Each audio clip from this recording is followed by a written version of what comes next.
I'm Steven. That's John. We're from Just Got Played, and we're bringing you MrX's top 25 games of all time. So, what does that mean? Well, you can go back and look at our video from December 1st, the number 25 game video, to learn more about it. But essentially, I got a bunch of people to give me their top 50 games of all time. I used an algorithm to aggregate all of those into a top 25 games of all time list. And here we are on December 19th with number 7. One of John's favorite games, so I'll let him talk about it. Airlines Europe.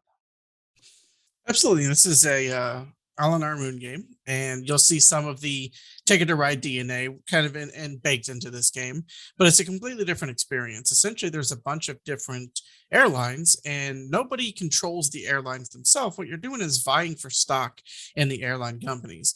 And on your turn, you can use money to build routes from one location to the next for the plane of your color, essentially, that you're looking at. So if you want to build a blue route, you pay the blue plane, you put it down there, and you're trying to connect it to different cities so that you can make that airline more profitable. Once you've done that, you can then pick up stock from the stock deck, which is 5 face up, and then a deck itself. And when you pick those stock up, you now have a controlling interest of that plane, that airline. Other people are going to be joining in and helping you too. So they might buy the same airline, they move it on the track, and it makes it more valuable. And then they get stock. So each separate airline has different people vying for control of it. And whoever has the most gets the biggest payout. Whoever has the second most gets the second biggest payout, etc., down to, I think, fourth place in some cases. And then there's a neutral airline that you're not moving across the board. They're just worth a set amount of points. And you can discard stock to be able to pick up those stocks. So there's a lot of different interactions in this game. If you are the only person that controls stock in an airline and you're just in charge, you're going to get all the points and nobody else is going to get any.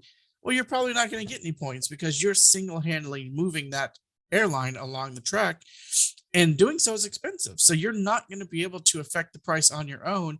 You want other people vying for control of that because it makes it more valuable to you, while at the same time making it harder for you to maintain control.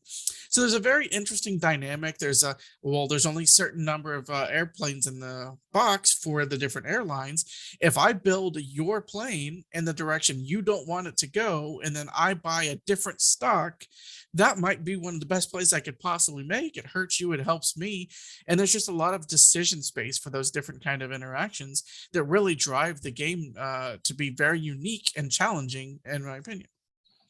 Yeah, so Airlines Europe, also one of my favorite games. This game is from 2011, so it's got some legs. It was on the list back in 2016 at number 14, and then it was off the list until this year. 2022, it's back on the list all the way up at number 7. What I love about this game is, and I'm not sure there's another game that does this better. Just what am I going to do on my turn, right? Like so many things that I want to do, and I know I don't have time to do them, right? Like I want to put stock down so that I show that I have representation in that company, so that I get points when, because there's multiple scoring cards that come up during the game, so that I get the points. But at the same time, I want to make sure that I have more stock in my hand when I put it down, because then I'm spending less time putting the stock down, and you get more money when you do it, right? So it's like, oh, well, I need to get the stock down, but I don't want to put it down yet. But I need the money, so I need to put it down. But I don't want to put the stock down because then people know I have a bunch of stock in that company, and then they're not going to help me build up that airline because they're going to see that I'm going to get all the points from it. And like,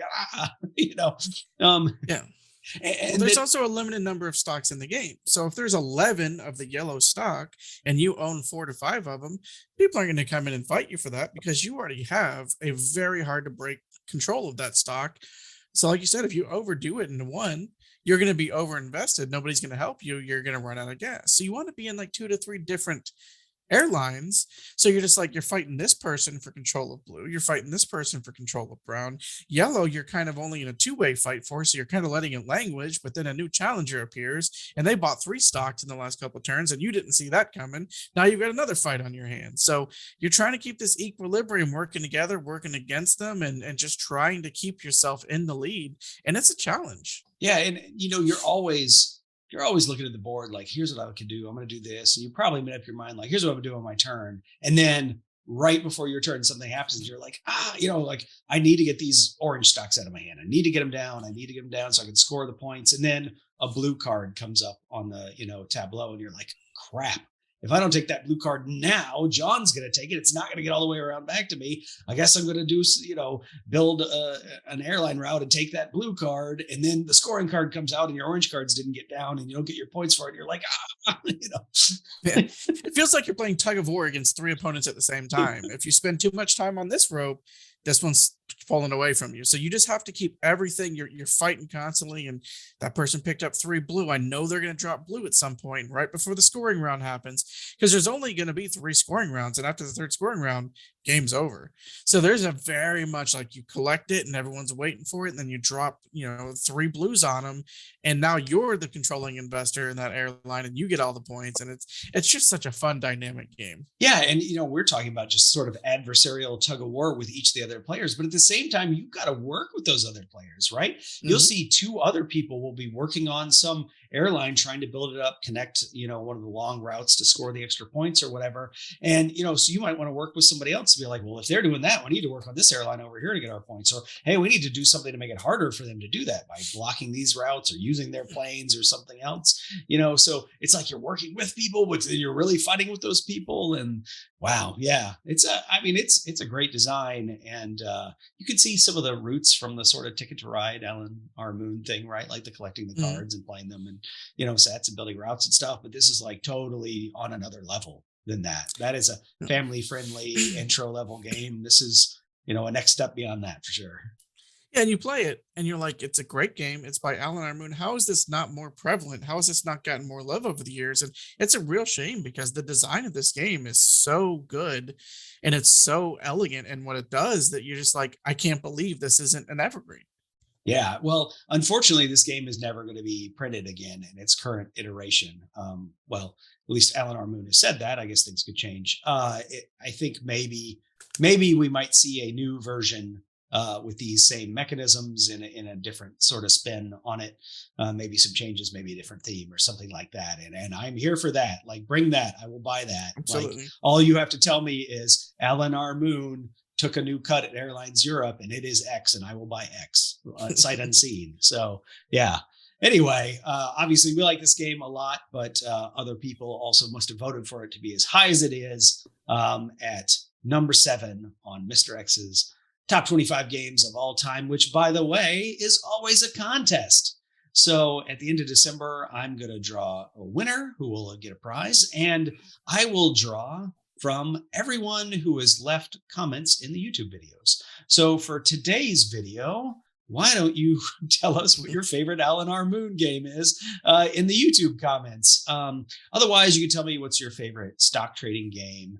And if you have any thoughts on Airlines Europe, Ticket to Ride, any of that stuff, just tell us in the comments below and I'll respond to your comments, and that'll get you an entry into the contest. We will be back tomorrow, December 20th, with number 6. We're almost in the top 5, amazingly enough. But until then, I'm Steven. That's John. We're from Just Got Played, and thanks for joining us.